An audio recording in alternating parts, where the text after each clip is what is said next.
place where a hockey game is broken out, folks. This is right down in pit lane where it started with Sam Hornish and Tony Kanaan, and now there's fists flying everywhere.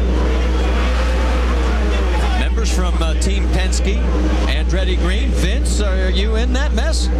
Well, guys, what happened was immediately after the race, Sam Hornish jumped out of his car, went and confronted Tony Kanaan, and at that point, parties from both sides started coming to the defense of their own.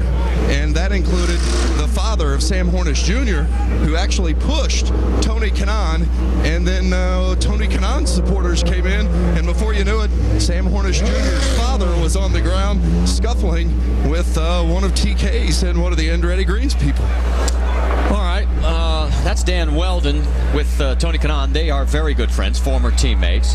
This is what it was a little bit earlier. This is the replay, and there is the shove by Sam Hornish Sr., and that's when everything started to break out. Michael Andretti gets involved in it.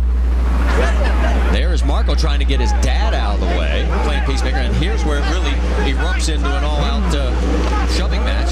Security from the Indy Racing League steps in, and some of the Penske crew members then get involved. And this is actually after the race itself. They're both going into the pit lane, and here comes Tony Kanaan chopping off Sam Hornish. So I think that's why Sam was so mad, because the checkered flag is flown, and here comes Sam getting out of his car right now. You can tell he's in a hurry. He's just pulling off the cords and everything like that, walking over to Tony, and rightly so, saying, hey, what's that all about? The checkered flag is over. I don't understand what's going on here. And obviously Sam's dad comes in here and says, okay, let's just cool off now. And then it just continues to escalate. And this sort of reminds me of what we used to have in go-karts, Marty. It just never seems like it gets this way in big cars. Well, it did today, as let's check in with Vince Welch.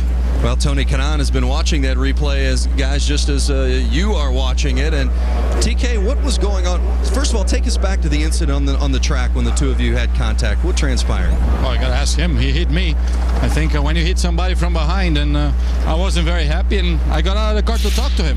And I think he needs his dad to defend himself all the time, and his dad bumped me, which I think is totally wrong. It's happened in the track. We need to sort it out between me and him, and if we can't sort it out, Brian Barton has to sort it out. His dad can't get in the way and bump me out of the way like that. We're not going to fight. I was not going to go punch him. We were obviously both hot, and we're talking about what happened, and I think they should let us talk about it. And his dad get in the way and bumps me out of the way. I mean, that's why dads, they should be in the grandstands, not in the pits. Let's go to Brian Pettigo. Well, Sam, it was your best road course finish ever, but unfortunately got overshadowed a bit by what just happened. Walk us through this. I guess I'll start back to the incident on the track. Tony and I, I got to run on him going down into turn 6, and he just didn't give me room, ran me up on the curb, and basically, there was nowhere to go there, and I couldn't get out of it, and obviously we bumped a little bit. Neither one of us spun.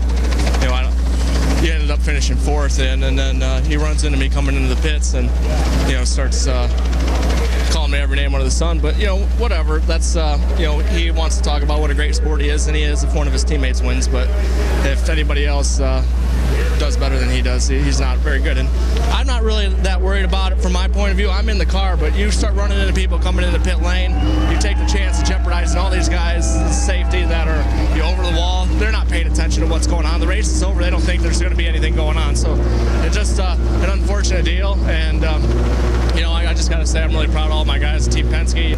Let's see if we can get a quick word from your car owner, Michael Andretti, as well. Kind of mixed feelings for you, Michael, because you got the points lead. I watched as you kind of talked your son through this race, getting the monkey off of his back, and then all of a sudden, sheer bedlam after the race. You don't look any the worse for wear, though. No, I mean, hey, it's emotions. A lot going on here, a lot at stake, and it was no big deal. 3rd, 4th, and 5th. I noticed that when the fracas broke out, it was your son that came and got you. What did he say to you? He just said, you're better than that, just get away. I'm like, yeah, I know. I'm just, protecting my driver too, so, Tony, so I do that. All right, fellas. You mentioned AJ, of course. He may have a smile on his face on this, but we've seen his moments. 1997, this was when Ari Leyendijk went into victory lane when AJ's driver, Billy Boat, had been declared the winner, and AJ promptly decked Ari. And, of course, now we have two parents, TJ Patrick, Danica's father, getting into it with Sam Hornish's dads. A lot of pushing and shoving going on in the IndyCar series this year. Emotions have been running high. Remember this from a little bit earlier this year? Whenever you get out of the cockpit, that's when you're more emotional than any time, especially if things don't go right.